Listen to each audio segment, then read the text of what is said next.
Assalamu alaikum wa rahmatullahi wa barakatuh mes chers frères et sœurs. Aujourd'hui donc nous allons continuer là où nous sommes arrêtés la dernière fois lorsqu'on a parlé du voyage miraculeux du prophète sallallahu alayhi wa sallam, l'Isra et le Mi'raj. Et nous avions juste fini l'ascension du prophète sallallahu alayhi wa sallam à travers les 7 cieux. Et nous avions dit qu'il y avait une différence et que les cieux ne sont pas la même chose que les paradis. Les cieux et les paradis sont deux entités séparées et le plus probable est que le paradis occupe le 7e ciel. Et nous avons mentionné la sagesse pour laquelle le prophète sallallahu alayhi wa sallam a rencontré certains prophètes à chacun de ces différents niveaux. Maintenant, comme nous l'avons déjà dit, l'un des plus gros problèmes de l'histoire de l'Isra ou al-Mi'raj est de recomposer les différentes narrations. Il y a des hadiths très spécifiques dont nous ne savons pas quand ils ont eu lieu. Donc, mettre une chronologie est difficile à faire. Nous avons par exemple une narration qui semble très claire où le prophète sallallahu alayhi wa sallam engage une conversation avec les autres prophètes. A-t-elle eu lieu lors de l'ascension du prophète vers les cieux ou pendant un autre moment? Et c'est une narration très intéressante. Abdullah ibn Mas'ud radiallahu anhu dit le prophète sallallahu alayhi wa sallam a dit que la nuit où il est allé pour l'Isra ou al-Mi'raj, il a rencontré Ibrahim alayhi salam, Moussa alayhi salam et Isa alayhi salam. Donc nous savons qu'il les a rencontrés. Ils ont commencé à parler du jour du jugement. Nous apprenons donc qu'il y a une conversation qui a eu lieu entre les prophètes d'Allah. Et Ibrahim alayhi salam est le premier interrogé. Parle-nous du jugement dernier. Ibrahim alayhi salam a dit qu'il n'avait aucune connaissance au sujet du jugement dernier. Ils ont demandé à Moussa alayhi salam. Et Moussa alayhi salam aussi a répondu qu'il n'avait aucune connaissance au sujet du jugement dernier. Ils ont demandé à Isa alayhi salam. Et Isa alayhi salam a dit qu'il a été promis ou informé qu'il reviendrait sur terre et que cela constituerait un signe de l'approche du jugement dernier. Et Allah Azza wa Jal sait mieux quand cela sera. Et le Dajjal viendra. Donc Isa alayhi salam sait qu'il y a pour mission de tuer le Dajjal. Il l'a donc annoncé aux autres prophètes. Isa alayhi salam a dit « Je sais qu'Allah Azza wa Jal va me renvoyer sur terre et je tuerai le Dajjal. Et les gens iront dans les différents pays. Et Ya'juj et Ma'juj viendront ensuite, comme Allah Azza wa Jal dit dans le Coran, et qu'ils se précipiteront de chaque hauteur. » Surat Al-Anbiya, verset 96. Chaque source d'eau devant laquelle ils passeront, les Ya'juj et Ma'juj en boiront et la finiront, jusqu'à ce que j'invoque Allah Azza wa Jal pour qu'ils soient tués. Donc Allah Azza wa Jal tuera Ya'juj et Ma'juj et partout dans le monde sera rempli de leurs corps décomposés et tous ceux qui le peuvent sentiront leurs odeurs. Et ensuite Isa alayhi salam a dit « Je ferai une autre invocation auprès d'Allah Azza wa Jal » Donc il s'agit des propos de Isa alayhi salam. C'est ce qu'Allah m'a dit « Je sais que je vais faire ça le moment venu. » Je ferai ensuite une invocation auprès d'Allah Azza wa Jal pour se débarrasser de ces corps dont Allah enverra une pluie du ciel et ces corps disparaîtront. Et quand cela arrivera, on m'a dit que le jour du jugement sera comme une femme enceinte qui est sur le point d'accoucher. Donc cela signifie que le jour du jugement est sur le point d'arriver très rapidement. Donc Isa alayhi salam utilise cette métaphore. Dès que Ya'juj et Ma'juj disparaîtront de la terre, le jour du jugement est alors comme la femme enceinte qui est sur le point d'accoucher. Cela veut dire que le jour du jugement peut arriver à tout moment. D'ailleurs, pour tous ceux qui sont intéressés, nous avons parlé en détail des signes de la fin du monde dans la série Les signes de la fin du monde. Donc n'hésitez pas à regarder tout ça, Inch'Allah, si vous êtes intéressés. Concernant ce qu'on vient de dire, donc nous avons clairement cette narration et c'est très intéressant de savoir que cette conversation a été préservée. Et que dire des autres conversations? Allahu a'lam. De quoi d'autre le prophète sallallahu alayhi wa sallam a-t-il parlé? Allahu a'lam. Tout cela est la connaissance de l'invisible. Que leur a-t-il demandé? Parmi les choses qu'il a demandé, il y a le jour du jugement. Donc ils parlent entre eux et Ibrahim alayhi salam et Moussa alayhi salam disent qu'ils n'ont aucune connaissance de cela. Mais Isa alayhi salam en a quelques connaissances qu'il transmet au prophète sallallahu alayhi wa sallam. Et par conséquent, nous avons beaucoup de hadiths qui sont issus de cet événement. Car Isa alayhi salam a dit au prophète sallallahu alayhi wa sallam les détails qu'il est censé faire avant l'arrivée du jour du jugement. Et par conséquent, lorsque l'on s'intéresse aux hadiths, on y trouve le prophète sallallahu alayhi wa sallam nous relater beaucoup de faits à propos de Ya'juj et Ma'juj, à propos des commentaires de Isa alayhi salam à ce sujet. Et où a-t-il eu ces informations? Bien, nous avons une source ici, et c'est Isa alayhi salam qui lui dit directement quand il a fait l'ascension d'Al-Isra ou Al-Mi'raj. Il y a une autre conversation dont on a connaissance. Le prophète sallallahu alayhi wa sallam a dit « J'ai rencontré Ibrahim la nuit où j'ai fait mon ascension. » Et il m'a dit « Ô Mohammed sallallahu alayhi wa sallam, passe mon salam à ta communauté. » Donc Ibrahim alayhi salam nous passe son salam. Et il le dit à travers son propre fils, le prophète Mohammed sallallahu alayhi wa sallam. Donc il dit à son propre fils, va dire à ta communauté que je leur transmets mon salam. Et c'est une très belle bénédiction que le prophète Ibrahim alayhi salam donne à chacun d'entre nous son salam. Et informe-les que le sol du paradis est joli et bon, mais il est plat. Le sol du paradis est un terrain plat où il y a des arbres. Et ensuite Ibrahim alayhi salam explique d'où les arbres viendront. Et il dit qu'ils viendront de Subhanallah, Alhamdulillah, La ilaha illallah, Allahu Akbar. Et les graines que nous mettons dans son sol sont les conséquences de nos dires, c'est-à-dire de nos zikr, Subhanallah, Alhamdulillah, La ilaha illallah, Allahu Akbar. Donc Ibrahim alayhi salam dit, dis à ta communauté, j'ai vu le paradis, et le paradis est un sol et une terre très belle et fertile. Mais il est plat, vous devez planter vos propres arbres au paradis. Comment allons-nous planter nos arbres au paradis? Chaque Subhanallah devient un arbre, chaque La ilaha illallah devient un arbre, chaque Allahu Akbar devient un arbre. Chaque évocation d'Allah subhanahu wa ta'ala que nous faisons devient un arbre. Donc Ibrahim alayhi salam dit qu'il est garanti d'avoir un fruit parce que la terre est bonne et fertile, que le sol du paradis est beau et bon. Une autre conversation dont le message que notre père et prophète Ibrahim alayhi salam a voulu que nous sachions à travers le prophète Mohammed sallallahu alayhi wa sallam, il y a une autre narration, mais une fois encore, nous ne savons pas quand cela est arrivé. Peut-être à Bayt al-Maqdis ou alors après les 7 cieux, où il a pu rencontrer Ma'alik. L'ange de la mort s'appelle Malakul Maut, c'est son nom. Donc qui est Ma'alik?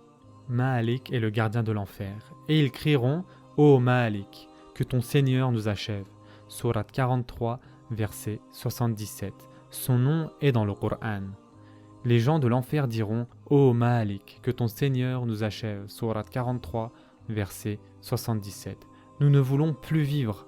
Va dire à ton Seigneur de se débarrasser de nous, c'est ce que nous voulons désormais. Nous ne voulons plus être en enfer. Donc Ma'alik est mentionné une fois dans le Coran et il est le gardien du feu de l'enfer. Notre prophète sallallahu alayhi wa sallam a dit que Jibril alayhi salam lui a dit « Ô Mohammed sallallahu alayhi wa sallam, c'est Ma'alik, le gardien de l'enfer, passe-lui le salam. » Donc le prophète sallallahu alayhi wa sallam a dit « Je me suis tourné pour le saluer, avant que je ne puisse dire quoi que ce soit, il m'a salué le premier. Donc je lui ai retourné le salam. » Et il n'a pas souri du tout, il avait l'air complètement sombre et triste. Donc le prophète sallallahu alayhi wa sallam a demandé à Jibril alayhi salam « Pourquoi est-il ainsi ?» Car tous les autres anges, ce qu'on déduit, ont clairement eu une attitude positive, bonheur et joie. Par contre, Ma'alik n'a même pas souri quand il a vu le prophète sallallahu alayhi wa sallam. Donc le prophète sallallahu alayhi wa sallam lui a demandé pourquoi est-il différent, ce qui montre que les anges étaient heureux quand ils voyaient le prophète sallallahu alayhi wa sallam, car il a demandé au sujet de Ma'alik.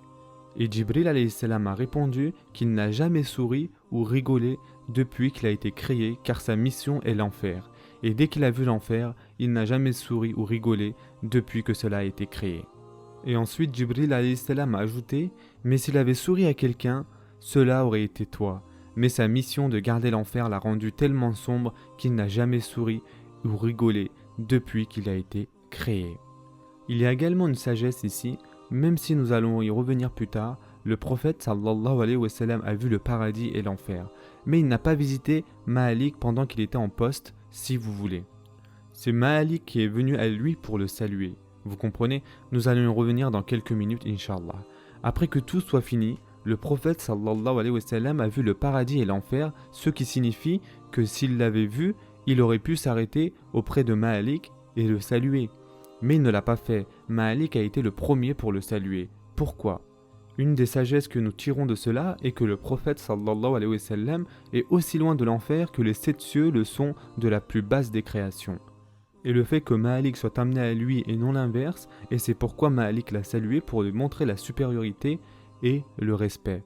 Car il a dit « Je me suis tourné pour dire salam, mais Allah Azza wa Jal n'a pas voulu qu'il dise salam en premier. » Ma'alik est celui qui lui a dit salam, et il lui a ensuite répondu afin de montrer qu'il n'y a aucune relation même si Ma'alik est un ange noble.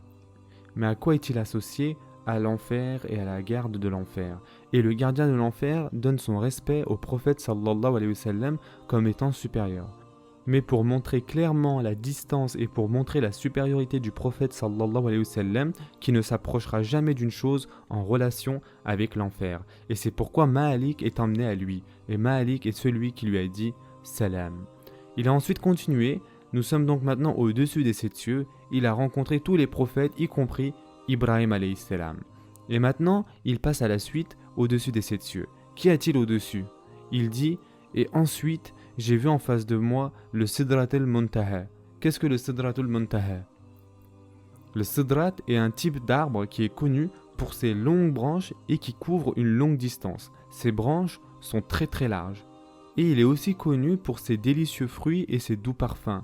Donc il s'agit d'un arbre qui est premièrement dans le désert, le type de Sidrat que les Arabes connaissent, car il y en avait de plusieurs types différents. Le type que les Arabes connaissent, qui vient en tête, qui pousse dans le désert et ses branches sont très larges, il donne beaucoup d'ombre de ce fait. Et ses fruits sont délicieux, et son parfum est doux, et Muntaha veut dire la toute fin. Donc cela se traduit par le Sidrat de la fin. Le Sidrat al-Muntaha, le Sidrat de la toute fin, en français se nomme le lotus de la limite. Et le prophète sallallahu alayhi wa sallam a dit « Les fruits de cet arbre sont aussi grands que les jarres d'eau de Hajar ». Malheureusement, nous ne savons pas à quel point elles étaient grandes, mais on peut imaginer qu'il s'agit de grands containers d'huile et d'eau. Donc, c'est le plus grand container qu'ils avaient pour le stockage de la taille d'une penderie, si vous voulez. Et comprenez que c'est ce qu'on appelle de l'éloquence ici, lorsqu'on explique quelque chose de telle sorte à ce que les gens comprennent tous. C'est une métaphore, c'est expliquer les choses dans un langage symbolique de façon à faire comprendre à tout le monde. Tous les gens de l'époque savent à quel point les jarres de Hajar sont grandes. Et malheureusement, nous avons perdu la trace de ça, mais les gens à qui il parle le savent très bien. Et ensuite il a dit, ces feuilles sont comme les oreilles des éléphants. C'est très intéressant ici. Et ensuite il a dit, ces feuilles sont comme les oreilles des éléphants. Car il n'est pas rapporté authentiquement que le prophète sallallahu alayhi wa sallam ait vu un éléphant dans sa vie, mais il les décrit comme les oreilles d'un éléphant. Nous savons tous, au moins, nous savons tous à quoi ressemblent les oreilles d'un éléphant, quelque chose de bien grand. Le prophète sallallahu alayhi wa sallam dit que les feuilles de cet arbre sont grands comme les oreilles d'un éléphant. Et ensuite il lui a été dit, voici Sidratul Muntaha. Et dans d'autres termes, il a vu cet arbre et il est informé par Jibril alayhi salam qu'il s'agit du Sidratul Muntaha. Dans le hadith dans Bukhari, le prophète sallallahu alayhi wa sallam a dit ensuite, Jibril alayhi salam a continué à monter avec moi. Il a rencontré tous les prophètes, il a rencontré Ibrahim alayhi salam. Et maintenant, Jibril alayhi salam monte avec lui encore plus haut, jusqu'à ce qu'on en arrive à Sidratul Muntaha. Il y avait des couleurs que je ne connaissais pas. C'est une belle expression ici, très intéressante. Rashiya signifie que c'était enveloppé, donc on peut imaginer qu'il changeait. Et Allah Azza wa Jal lui-même a dit dans le Coran, au moment où le lotus était couvert de ceux qui le couvraient. Surah 53, verset 16. Allah Azza wa Jal ne nous précise pas quoi, c'est une chose circulaire. Au moment où le lotus était couvert de ceux qui le couvraient. Surah 53, verset 16. Et donc le prophète sallallahu alayhi wa sallam a dit, il y avait des couleurs qui le couvraient que je ne connaissais pas. C'est une belle expression qu'il y ait des couleurs dont nous ne connaissons pas l'existence. Le rouge, l'orange, le jaune, le gris, le bleu, il s'agit d'un spectre très faible, c'est le spectre visible. Au-delà de celle-ci, il y a bien sûr plusieurs autres types d'énergie et de lumière. Et le prophète sallallahu alayhi wa sallam a vu quelque chose qui ne peut être vu dans ce monde. Car dans ce monde, il s'agit du spectre des couleurs, donc il est certainement dans une autre zone, dimension, quel que soit le nom que vous voulez donner. Donc le prophète sallallahu alayhi wa sallam voit des couleurs venant de cet arbre et il dit « Je ne sais pas comment vous expliquer ces couleurs ». Et vraiment cette expression est très fascinante car ça correspond très bien à ce que nous connaissons de la science. Et ici, il ne s'agit pas d'interpréter scientifiquement, mais vous comprenez, il dit quelque chose de si simple pour les observateurs, mais il y a une profonde vérité là-dedans. Ce qu'il voit, c'est quelque chose de complètement différent, une dimension différente, un monde différent avec des énergies et des lumières différentes. Il ne sait pas comment décrire ces couleurs. Et qu'est-ce que le Sidratul Muntaha ? Nous avons très peu d'informations au sujet du Sidratul Muntaha. Tout ce que nous savons, c'est que c'est la dernière chose que le prophète sallallahu alayhi wa sallam a vue avant qu'il monte pour rencontrer Allah subhanahu wa ta'ala. C'est la dernière chose qu'il ait vue. Et nous savons que tout ce qui s'élève de la terre s'arrête au Sidrat al-Muntaha. Allah Azza wa Jal le dit dans plusieurs versets qu'il élève des choses. Et parmi ces choses se trouvent les âmes, les prières, les invocations, les bonnes actions, les bonnes paroles. Toutes ces choses, Allah Azza wa Jal les élève. Donc nous apprenons d'un hadith dans le Sahih Muslim. Abdallah ibn Mas'ud radiallahu anhu rapporte que le prophète sallallahu alayhi wa sallam a dit: ensuite, quand j'ai fait l'Isra, je me suis arrêté au Sidrat al-Muntaha qui est au 6e ciel. Au Sidrat al-Muntaha, tout ce qui s'élève à partir de la terre s'arrête là et c'est absorbé par le Sidrat al-Muntaha. Et à partir de là, descend tout ce qui vient sur la terre. Donc la miséricorde d'Allah Azza wa Jal, la pluie et tout ce que Allah Azza wa Jal veut faire descendre vient du Sidrat al-Muntaha. Tout ce qui s'élève va vers le Sidrat al-Muntaha et tout ce qui descend vient du Sidrat al-Muntaha. Et à propos du verset, au moment où le lotus était couvert de ceux qui le couvraient, sourate 53 verset 16, le prophète sallallahu alayhi wa sallam a dit des papillons d'or. Donc une des choses qui entoure l'arbre est de beaux papillons avec des couleurs exotiques faits d'or. Ça fait partie des choses entourant l'arbre et il y a d'autres choses dont nous ne connaissons pas car Allah Azza wa Jal a dit au moment où le lotus était couvert de ceux qui le couvraient, sourate 53 verset 16, et ensuite la vue n'a nullement dévié ni outrepassé la mesure. Sourate 53, verset 17. Ce qui signifie qu'il a été absorbé par cette belle vue. Ensuite, Allah Azza wa Jal dit « Il a bien vu certaines des grandes merveilles de son Seigneur. » Sourate 53, verset 18. Et si Allah Azza wa Jal le dit, c'est une grande merveille. Qu'est-ce qui est plus grand que ça ? En voyant le Sidrat al-Muntaha, Allah Azza wa Jal dit qu'il a vu une des plus magnifiques créations d'Allah subhanahu wa ta'ala, c'est-à-dire le Sidrat al-Muntaha. Et dans une autre version de At-Tabari, le prophète sallallahu alayhi wa sallam a dit au sujet de « Au moment où le lotus était couvert de ceux qui le couvraient » sourate 53 verset 16, il changeait sans cesse au point que personne ne puisse vous le décrire. Donc l'arbre n'était pas statique. Peu importe l'image que nous en avons, ce n'est jamais le même. Les couleurs montent et descendent. Il y a des papillons en or, ses feuilles sont larges, ses fruits sont aussi grands que les récipients de Hajar.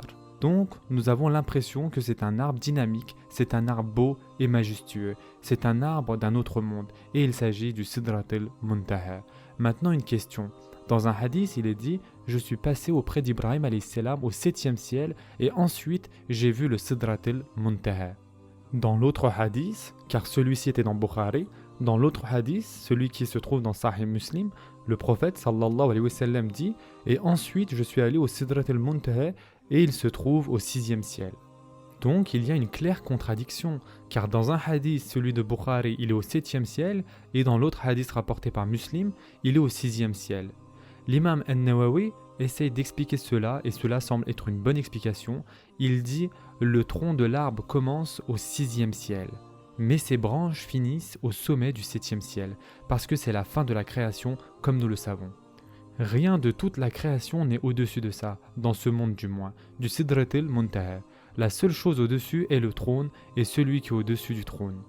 Donc le Sidrat al-Muntaha représente la fin de cette création et par conséquent, c'est une bonne remarque ici d'An-Nawawi, il n'y a aucune contradiction. Le prophète sallallahu alayhi wa sallam dit que le Sidrat al-Muntaha commence au 6e ciel et continue jusqu'au sommet du 7e ciel. Et cela semble être une bonne narration. En effet, des savants plus tard ont découvert, comme Qatada, l'étudiant d'Ibn Abbas radiallahu anhu, dit lui-même, le Sidrat finit au 7e ciel. Ce qui veut dire qu'il commence quelque part d'autre. Le Sidrat finit au 7e ciel et par conséquent, on conclut que le Sidrat est un arbre massif. Un arbre qui n'est pas comparable aux autres arbres. Et en passant, le rapport à l'arbre est très commun dans le Coran, n'est-ce pas? L'arbre est le symbole de la foi et le symbole de la vie. Et subhanallah, la nature des enfants d'Adam alayhi salam, lorsque nous voyons un arbre, nous sommes optimistes. Jusqu'à ce jour, regardez les organismes de protection comme les écologistes. Quels sont leurs symboles? Une feuille, une brindille ou un arbre, n'est-ce pas? Les greens, les verts. C'est incrusté dans notre nature. Allah Azza wa Jalla nous a créés avec l'idée que l'arbre représente la paix, la vie. Et le rapport à l'arbre dans le Coran et la Sunna est tellement important que la toute fin de la création, qu'en est-elle? Le Sidrat al-Muntaha. Et c'est le majestueux de tous les arbres. Ensuite, le prophète sallallahu alayhi wa sallam a dit « Et à la base de la Sidrat al-Muntaha, il y a 4 rivières qui y découlent. 2 de ces rivières sont cachées et les 2 autres sont ouvertes. Donc j'ai demandé à Jibril alayhi salam quelles sont ces rivières. Jibril alayhi salam dit « Concernant les cachées, ce sont celles du paradis, tu ne les verras pas dans ce monde. Et concernant celles que tout le monde peut voir, il s'agit du Nil et de l'Euphrate. » Donc le prophète sallallahu alayhi wa sallam rapporte que Jibril alayhi salam a dit que le Nil et l'Euphrate sont des fleuves bénis. Le Nil et l'Euphrate sont bénis. Et subhanallah, c'est un petit fait ici, nous savons désormais que les premières civilisations ont toujours été associées à ces deux fleuves. Les premières populations sur la terre sont les Mésopotamiens avec l'Euphrate. Et la seconde civilisation est en fait sur le Nil. Et il y a une continuité dans l'habitation humaine, autant que nous sachions proche du Nil et de l'Euphrate. Et ces deux fleuves ont toujours été des fleuves de vie et fleuves de civilisation depuis le début des temps. Et subhanallah, le prophète sallallahu alayhi wa sallam fait ici une déclaration qui montre que clairement ces deux fleuves ne peuvent être comparés aux autres fleuves qui existent sur terre. Il n'y a aucune comparaison possible. Vous ne pouvez pas comparer ces deux fleuves à d'autres qui sont sur la terre. Ces fleuves sont des fleuves où l'origine de la vie sur terre commence, comme nous le savons. Les plus anciennes civilisations remontent à cela. Regardez toutes les grandes civilisations, il y a 5000 ans, 4000 ans, sont associées à ces deux fleuves. Le prophète sallallahu alayhi wa sallam dit « Jibril m'a montré cela et il a dit que ces fleuves sont bénis par Allah et tout le monde peut les voir. Ils émanent et Allah azza wa jal sait comment. Ils viennent d'en haut mais sont apparents pour tout le monde, le Nil et l'Euphrate. Et concernant les deux fleuves du paradis, il s'agit d'Al-Kawthar. Nous t'avons certes accordé Al-Kawthar, sourate 108, verset 1. Et l'autre fleuve est Salsabil, qui est mentionné dans le Coran. Puise là-dedans à une source qui s'appelle Salsabil, sourate 76, verset 18. Le Salsabil est le second fleuve au paradis. Ce sont les deux fleuves du paradis. Et dans une version, le prophète sallallahu alayhi wa sallam a dit « Et ensuite j'ai vu Al-Bayt al-Ma'mour ». Et dans une autre version, j'ai vu Ibrahim alayhi salam au 7e ciel assis contre Al-Bayt al-Ma'mour. Allahu a'lam. Est-ce que c'était un événement et c'est devenu deux événements séparés ou était-ce à deux moments différents qu'il a vu Al-Bayt al-Ma'mour? Allahu a'lam, on ne sait pas. Dire qu'il a vu deux fois, une fois avec Ibrahim alayhi salam et l'autre fois quand il a vu la Sidrat al-Muntaha pour la seconde fois, ou s'agit-il vraiment que d'un seul moment, car rappelons, ces différentes narrations d'Al-Isra ou Al-Mi'raj sont rapportées par différents compagnons. Et donc il y a le facteur humain à prendre en compte avec les compagnons bien sûr. Et ensuite, le prophète sallallahu alayhi wa sallam a vu Jibril alayhi salam dans sa forme d'origine et l'a décrit dans plusieurs hadiths. Dans un des hadiths, dans le Sahih Bukhari, il a dit Jibril avait 600 ailes. Il bloquait l'horizon entier. Et il a dit dans un autre hadith de Tabari que, en raison des plumes des ailes de Jibril, perles et corail tombaient. Encore une fois, il ne s'agit pas d'un état statique, ni pour la Sidrat al-Muntaha, ni pour Jibril alayhi salam. Il y a cette réalité mystique qui est rattachée à leurs plumes. Donc Jibril alayhi salam a des plumes, 600 ailes, et c'est le maximum. Allah azza wa jal le dit dans le Coran. Des anges, des messagers dotés de 2, 3 ou 4 ailes. Sourate 35, verset 1. Mais Jibril alayhi salam, dans ce hadith, nous apprenons qu'il a 600 ailes, parce qu'il est l'élu des anges d'Allah azza wa jal, et il a été préféré par rapport aux autres anges. Ibn Mas'ud radiallahu anhu a dit que quand le prophète sallallahu alayhi wa sallam a vu Jibril alayhi salam, c'est la référence dans le Coran, il a bien vu certaines des grandes merveilles de son Seigneur. Sourate 53, verset 18. Donc quand le prophète sallallahu alayhi wa sallam a vu Jibril alayhi salam sous sa vraie forme, selon Ibn Mas'ud, ce verset qu'on vient de citer fait référence à cet événement. Donc qu'est-ce que cela veut dire ? Le prophète sallallahu alayhi wa sallam a vu des signes majeurs, 3 choses qu'il a vues les uns après les autres au plus haut niveau. Donc Sidrat al-Muntaha, ensuite Al-Bayt al-Ma'mour et puis Jibril alayhi salam. Et chacun d'entre eux constitue une des grandes merveilles de son Seigneur. Al-Bayt al-Ma'mour représente la Kaaba spirituelle, la Kaaba des cieux, l'adoration d'Allah azza wa jal par les anges. La Sidrat al-Muntaha représente la plus haute portion de cet univers. Il n'y a rien de plus haut que cela. Et bien sûr, Jibril alayhi salam est l'élu parmi les serviteurs d'Allah azza wa jal, parmi les anges. Et le prophète sallallahu alayhi wa sallam est l'élu parmi les enfants d'Adam alayhi salam. Donc l'ange et l'enfant d'Adam alayhi salam, les deux meilleurs se voient sous leur forme d'origine. Et il est dit que le prophète sallallahu alayhi wa sallam a vu Jibril alayhi salam dans sa forme d'origine seulement à 2 reprises. Et il s'agit de l'une de ces 2 occasions. Pendant cette période, le prophète sallallahu alayhi wa sallam a également reçu la sourate Al-Baqarah, mais nous ne savons pas quand. Tout ce que nous savons, c'est à partir du hadith de Sahih Muslim, Abdullah ibn Mas'ud radiallahu anhu a dit « Quand le prophète sallallahu alayhi wa sallam a effectué le voyage d'Al-Isra ou Al-Mi'raj, il s'est arrêté à la Sidratul Muntaha. Et c'est au 6e ciel. Il s'agit de la même narration qu'on a citée précédemment. Il s'est arrêté à la Sidratul Muntaha au 6e ciel et a expliqué ce qu'est la Sidratul Muntaha et le fait qu'il n'y a rien au-dessus et c'est de là que tout descend. Et Ibn Mas'ud radiallahu anhu dit que le prophète sallallahu alayhi wa sallam a reçu 3 choses. Premièrement, les 5 prières obligatoires quotidiennes, et nous allons y venir. Ensuite, deuxièmement, la fin de la sourate Al-Baqarah, et troisièmement, Allah Azza wa Jal lui a promis que quiconque l'adore de sa communauté sans association sera pardonné et entrera au paradis. C'est une promesse, un cadeau qu'Allah Azza wa Jal lui donne. Donc 3 choses ont été données au prophète sallallahu alayhi wa sallam à la Sidratul Muntaha ou au-dessus. Donc nous avons dit premièrement les 5 prières quotidiennes. Ensuite, deuxièmement, la fin de la sourate Al-Baqarah. De cette narration, certains savants ont dit que les 2 derniers versets de la sourate Al-Baqarah occupent une place particulière qu'aucun verset du Coran n'occupe. De quoi s'agit-il?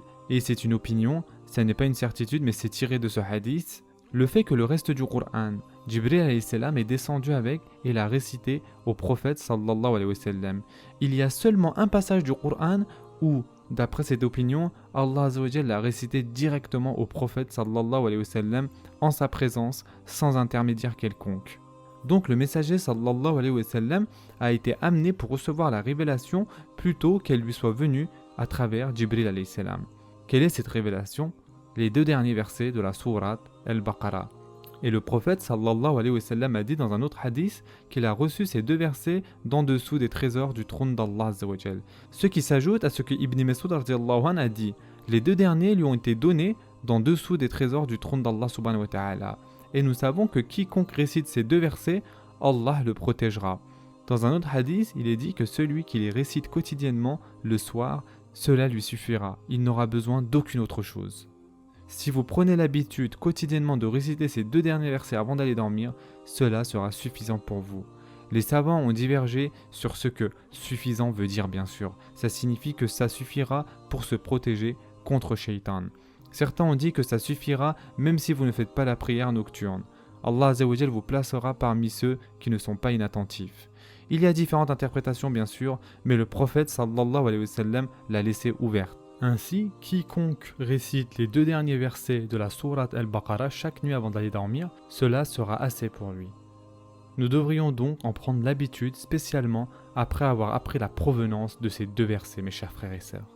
Et donc, c'est ensuite que le prophète sallallahu alayhi wa sallam est allé au bout de son voyage. Et c'est le rendez-vous divin, c'est la présence divine d'Allah subhanahu wa ta'ala. Maintenant, une question qu'on pourrait se poser, c'est est-ce que le prophète sallallahu alayhi wa sallam est allé au-dessus de la Sidrat al-Muntaha seul ou accompagné par Jibril alayhi salam?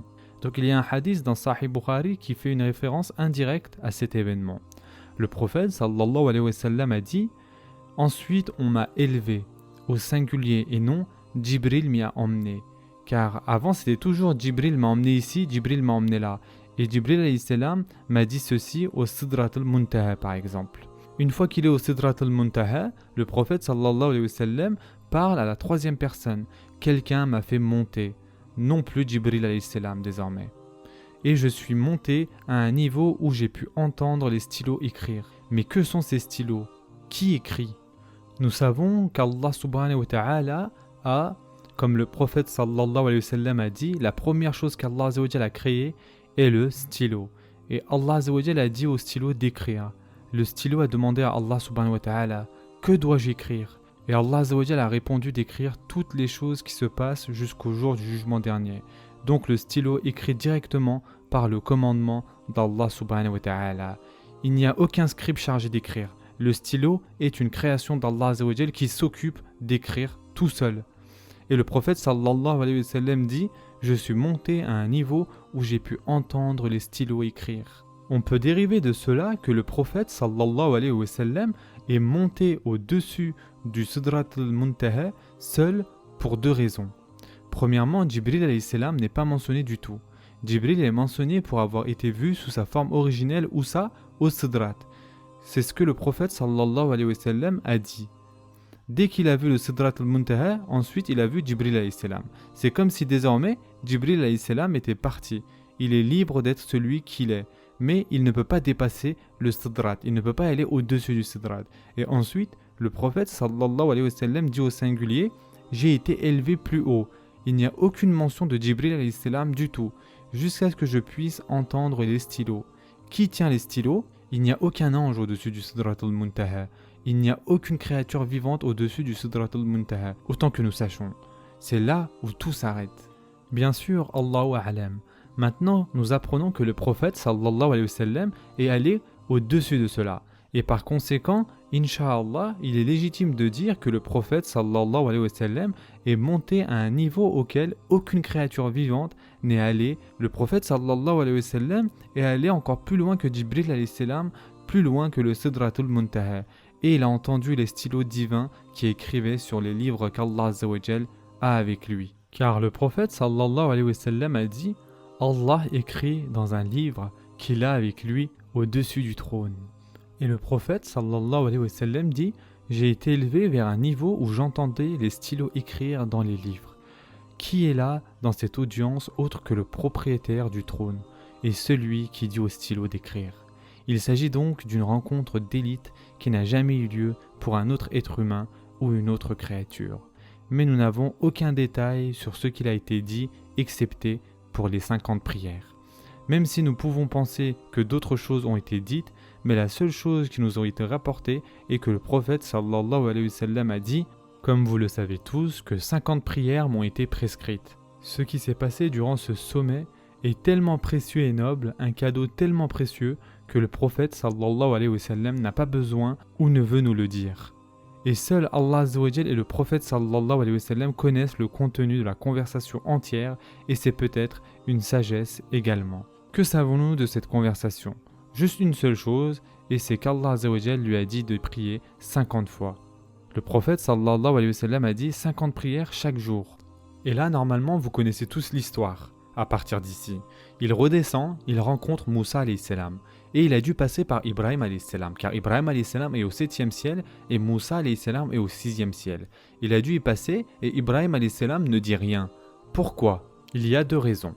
Premièrement, Ibrahim alayhi salam est à un niveau supérieur. Et ça n'est pas dans sa nature d'essayer de contredire. Tout ce que Allah Azza wa Jal dit sera bon. Par contre, Moussa alayhi salam n'est pas au niveau d'Ibrahim alayhi salam et il veut essayer de négocier. Un autre point, Ibrahim alayhi salam n'a aucune expérience avec de larges communautés. Au contraire de Moussa alayhi salam qui est le prophète le plus expérimenté à cette époque lors de sa rencontre avec le prophète sallallahu alayhi wa sallam. Il est le prophète le plus expérimenté. Maintenant, le prophète sallallahu alayhi wa sallam va avoir de l'expérience dans la phase de Médine spécialement. Mais dans la phase de la Mecque, il a été actif pour 11 à 12 ans. Et Moussa alayhi salam a eu 80 ans d'interaction avec les enfants d'Israël si ce n'est plus.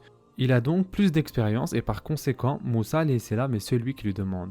Et en passant, il y a une troisième raison, on a mentionné les deux premières. La troisième raison est que Moussa alayhi salam sait que quelque chose va arriver pendant ce rendez-vous.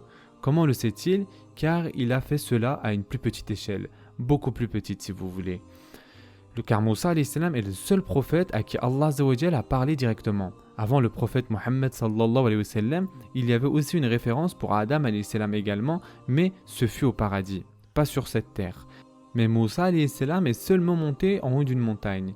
Et Allah Azza wa Jal lui a parlé de cette terre. Notre prophète Mohammed sallallahu alayhi wa sallam, il lui a accordé une audience divine en présence du roi des rois. Et il a été appelé en tant que messager. Donc Moussa alayhi salam l'a fait à une plus petite échelle sur la terre. Et Moussa alayhi salam sait, et au passage, combien de temps y est-il resté? 40 jours. Le rendez-vous était pour 30 jours et Allah Azza wa Jal en a rajouté 10. Cela montre que beaucoup de choses ont eu lieu. Que savons-nous de ce qui est arrivé? Rien d'autre que les 10 commandements. C'est ce que Moussa alayhi salam dit à son peuple et ce que nous savons. De même, le prophète sallallahu alayhi wa sallam a dû y être pour un temps précis. Le temps n'a pas de signification là-bas. Il n'y a aucune montre là-bas. C'est dans le monde d'Allah Azza wa Jal. Quand il revient sur cette terre, seulement quelques minutes se sont écoulées. Mais qu'est-il arrivé? Pour combien de temps? C'est une autre dimension si vous voulez, on n'a pas de détails. Donc pour combien de temps était-il avec la présence d'Allah Azza wa Jal? Aucun détail là-dessus. Donc Moussa alayhi salam l'a déjà vécu et a fait cela. Il sait qu'il va y avoir un message, un commandement, comme il a reçu les 10 commandements. Le prophète sallallahu alayhi wa sallam va recevoir quelque chose. Il a donc demandé au prophète sallallahu alayhi wa sallam: qu'est-ce que ton Seigneur t'a dit pour ta communauté? Car il sait, Moussa alayhi salam, que Allah azza wa jal va dire quelque chose. Il sait qu'un tel rendez-vous doit avoir plusieurs buts. L'un d'entre eux est: qu'est-ce que ton Seigneur t'a dit pour ta communauté? Donc ici le prophète sallallahu alayhi wa sallam dit: mon Seigneur m'a dit de dire à ma communauté que l'on devrait prier 50 fois par jour. De prier 50 fois par jour. Et ici Moussa alayhi salam répond: retourne à ton Seigneur et dis-lui de baisser cela, car j'ai plus d'expérience que toi avec les enfants d'Israël et ta communauté ne pourra pas prier 50 fois par jour. Et en passant un détail que beaucoup de personnes ne connaissent pas, c'est dans le Musnad d'Imam Ahmed. Le prophète sallallahu alayhi wa sallam a regardé Jibril alayhi salam en voulant son opinion, comme s'il recevait son opinion, dit la narration. Et Jibril alayhi salam lui a dit: oui, fais donc cela. Et cela nous montre que malgré le fait que Moussa alayhi salam soit la personne qu'il est, le prophète sallallahu alayhi wa sallam ne se sentait pas satisfait jusqu'à ce qu'il ait une deuxième opinion. Et c'est toujours bien d'avoir une seconde opinion, même dans ce monde, n'est-ce pas? Et même dans l'autre monde, le prophète sallallahu alayhi wa sallam reçoit une deuxième opinion. L'opinion de Moussa alayhi salam est bon, mais ça ne suffit pas. Donc il regarde Jibril alayhi salam pour savoir ce qu'il en pense, et Jibril alayhi salam lui a répondu: oui, tu devrais le faire. Donc en fait, avec le deuxième meilleur prophète et le meilleur des anges, le prophète sallallahu alayhi wa sallam se sent habilité. Donc c'est une autre preuve que Jibril alayhi salam n'est pas allé avec lui plus haut, que Jibril alayhi salam est resté toujours en bas, que le prophète sallallahu alayhi wa sallam monte seul. Donc il remonte, parce que si Jibril alayhi salam était avec lui, il n'aurait pas à lui demander là-bas. Jibril alayhi salam est au 6e ciel. Donc le prophète sallallahu alayhi wa sallam est remonté. Donc c'est ici que les hadiths ont des divergences. Certains font apparaître que le nombre de prières est descendu de 5 en 5, d'autres disent de 10 en 10. Il n'y a aucune façon de résoudre cela. Ils sont tous authentiques, mais vraiment le point est le même. L'important ici, c'est de savoir que le prophète sallallahu alayhi wa sallam a fait plusieurs allers-retours, que ce soit 5 fois ou 9 fois. On ne sait pas exactement combien d'allers-retours car les narrations sont différentes, mais c'était clairement au moins 5 fois. Au moins, au minimum, 5 allers-retours. Et à chaque fois, Moussa alayhi salam lui dit la même chose. Retourne voir ton Seigneur et demande-lui de diminuer, car je l'ai testé avec les enfants d'Israël et ils n'ont pas été capables de le faire. Ta communauté ne sera pas capable de le faire.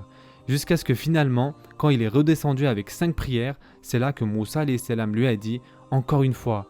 Et le prophète sallallahu alayhi wa sallam a dit: j'ai fait des allers-retours jusqu'à en être gêné. Le prophète sallallahu alayhi wa sallam se demandait combien d'allers-retours il allait faire, mais je suis satisfait et heureux. Donc quand il a dit cela, une voix a appelé, et c'est la voix d'Allah subhanahu wa ta'ala. Mon obligation est établie et j'ai facilité la tâche à mon serviteur. 5 prières avec la récompense de 50. 5 prières avec la récompense de 50. Ça veut dire qu'Allah subhanahu wa ta'ala, quelqu'un avec une foi faible dirait: pourquoi le prophète sallallahu alayhi wa sallam n'y est pas retourné pour diminuer encore et encore? La réponse est premièrement, faites attention avec votre comportement envers le prophète sallallahu alayhi wa sallam si quelqu'un pense ça. Deuxièmement, Allah azza wa jal avait déjà décrété que ce serait 5. Et Allah azza wa jal a donné cette inspiration au prophète sallallahu alayhi wa sallam pour savoir quand s'arrêter. Allah azza wa jal avait déjà décrété que ce serait 5, d'accord? Et c'est pourquoi quand le prophète sallallahu alayhi wa sallam a dit « Je suis gêné d'y retourner », la voix est venue. Et les 2 personnes à l'avoir entendu sont les 2 personnes à avoir parlé avec Allah subhanahu wa ta'ala, c'est-à-dire Moussa alayhi salam et le prophète Muhammad sallallahu alayhi wa sallam. Donc les 2 personnes à entendre cela ont déjà parlé avec Allah azza wa jal. Donc Allah azza wa jal leur parle car il leur a déjà parlé. Et que dit Allah subhanahu wa ta'ala? C'est mon obligation. Ce sera comme ça. Il a déjà facilité à son serviteur. Et 5 prières donc avec la récompense de 50. On peut déduire tellement de choses de cela, mais parmi les choses dont nous tirons bénéfice, tout d'abord le statut de la prière. Tout comme nous avons parlé de la révélation des 2 derniers versets de la sourate Al-Baqarah à ce moment. La prière est en fait à un niveau supérieur que cela, car le but de l'audience d'Allah azza wa jal était d'accomplir la prière, c'était le but principal. Chaque commandement de la zakat au hajj, de la prière de nuit, du Qur'an, le djihad, pour tout, Allah Azza wa Jal a envoyé Jibril alayhi salam au prophète sallallahu alayhi wa sallam pour nous commander de faire des choses. Ça passe à travers l'intermédiaire de Jibril alayhi salam.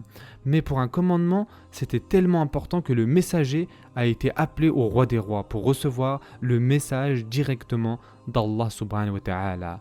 Il n'y avait qu'une chose qui était si importante qu'il est dit au prophète sallallahu alayhi wa sallam: il faut que tu viennes car j'ai un message qui doit être adressé directement.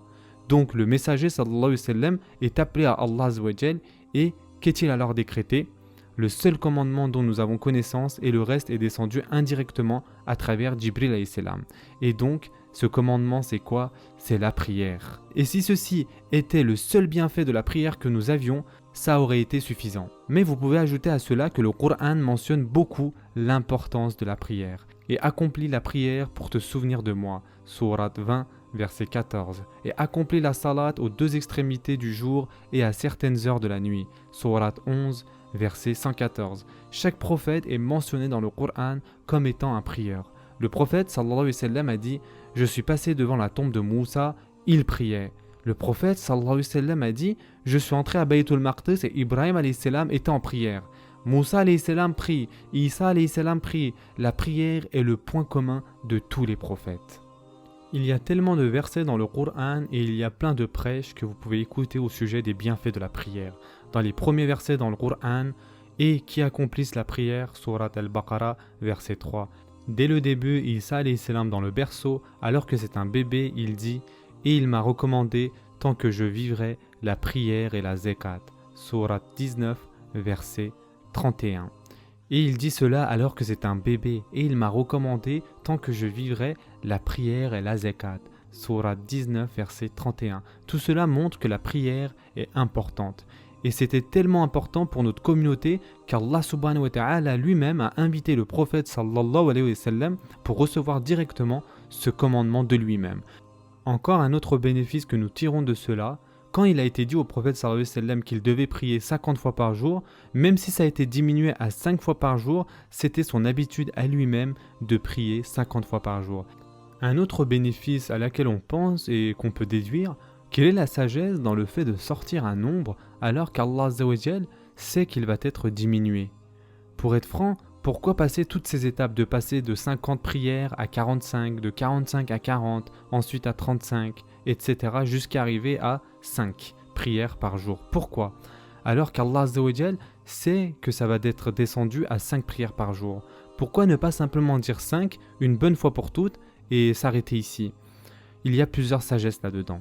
Tout d'abord, pour montrer la miséricorde d'Allah subhanahu wa ta'ala.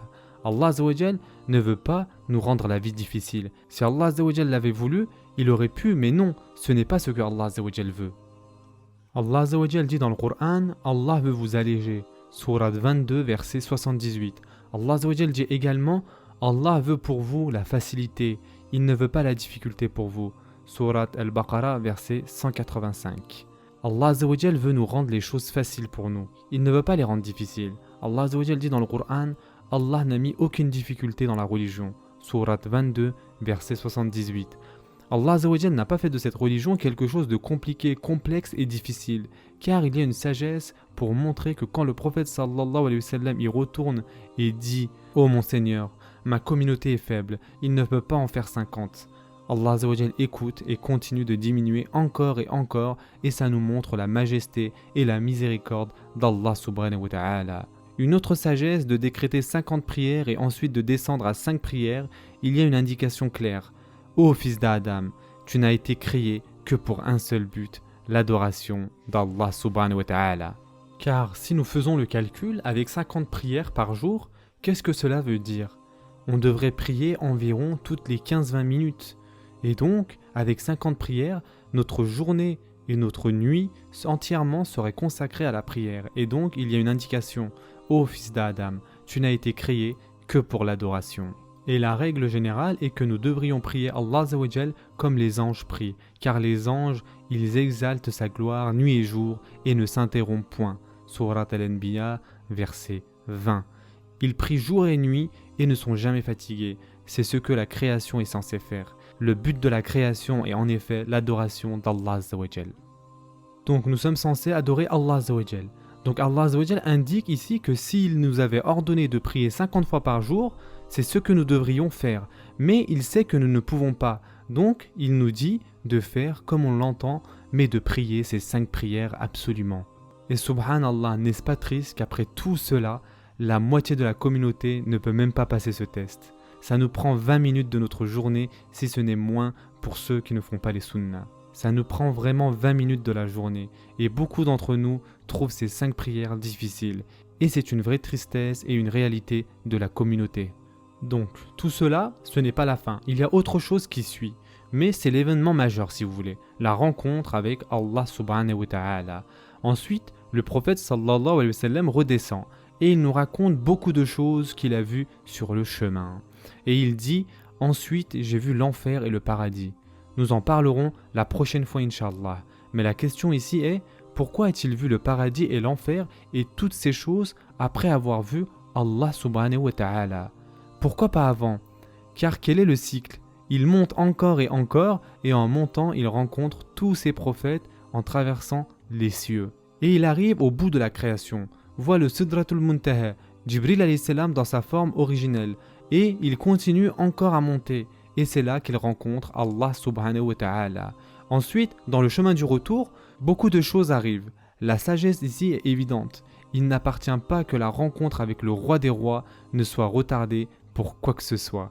Le prophète sallallahu alayhi wa sallam a été appelé pour un but divin, une rencontre divine. Donc il monte directement encore et encore. Et il chemine pour arriver à cette rencontre divine, cette interaction avec Allah subhanahu wa ta'ala. Ensuite, une fois qu'il rencontre Allah subhanahu wa ta'ala, qu'il parle avec Allah subhanahu wa ta'ala, alors qu'il peut aller faire alors et seulement alors, il peut aller faire autre chose. Et donc ensuite, après cette rencontre avec Allah Azza wa Jal, le reste commence. Et bien sûr, il y a d'autres choses qui vont se produire et Inch'Allah, on en parlera la prochaine fois. Comme vous avez pu le remarquer, nous avons beaucoup employé le mot rencontrer Allah subhanahu wa ta'ala. C'est un terme qui convient. Cependant, comme on le verra la prochaine fois Inch'Allah, il y a une petite controverse. A-t-il vu Allah Azza wa Jal ou non? Certains savants disent que oui, certains disent que non. L'opinion la plus forte, comme on le verra, est qu'il n'a pas vu Allah subhanahu wa ta'ala, mais il a une rencontre privée dans laquelle il a vu le voile d'Allah subhanahu wa ta'ala. Il n'a pas vu Allah Azza wa Jal, il a vu le voile d'Allah Azza wa Jal. Il y a un voile. Et ceci est une autre indication qui montre qu'il est allé à un niveau où Jibril alayhi salam n'est pas allé. C'est au-delà de ce qu'aucun être n'est allé. Et pour conclure, la sourate L'Étoile, le début de la sourate décrit certains de ces événements, comme d'habitude avec du langage indirect. C'est pour cela qu'il est important de comprendre le contexte. Allah Azza wa Jal dit dans le Coran, « Par l'étoile à son déclin, votre compagnon ne s'est pas égaré et n'a pas été induit en erreur, et il ne prononce rien sous l'effet de la passion. » Sourate 53, versets 1 à 3. C'est-à-dire, ce qu'il a vu n'est pas juste un rêve. Maintenant, vous comprenez la sourate L'Étoile à la lumière d'Al-Isra. Lisez la première page de la sourate L'Étoile à la lumière d'Al-Isra. Donc Allah Azza wa Jal dit « Et il ne prononce rien sous l'effet de la passion. » Sourate L'Étoile, verset 3. Ce qu'il dit, ce n'est rien d'autre qu'une révélation inspirée.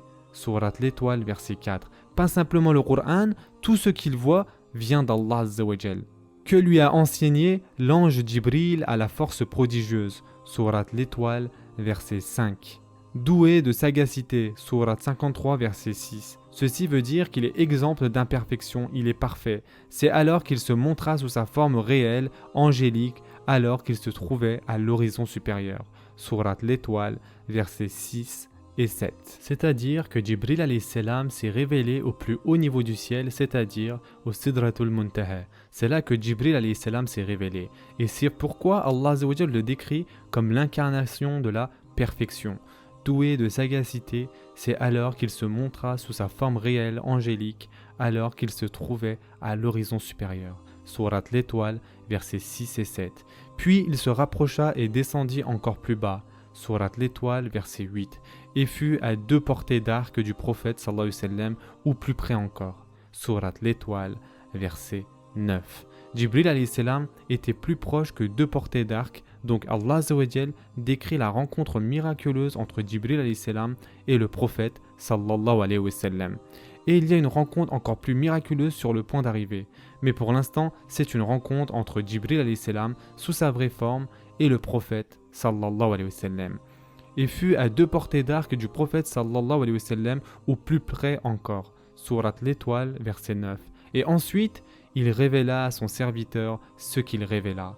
Sourate l'Étoile, verset 10. Après la rencontre avec Jibril alayhi salam, il est passé à une plus grande rencontre. Il révéla à son serviteur ce qu'il révéla. Sourate 53, verset 10. Il y a un mystère ici. Vous n'avez pas besoin de savoir. Il révéla à son serviteur ce qu'il révéla. Sourate l'Étoile, verset 10. Tout ce que vous devez savoir, c'est les 50 prières. Il révéla à son serviteur ce qu'il révéla. Ensuite, le cœur n'a pas menti en ce qu'il a vu. Sourate l'Étoile, verset 11.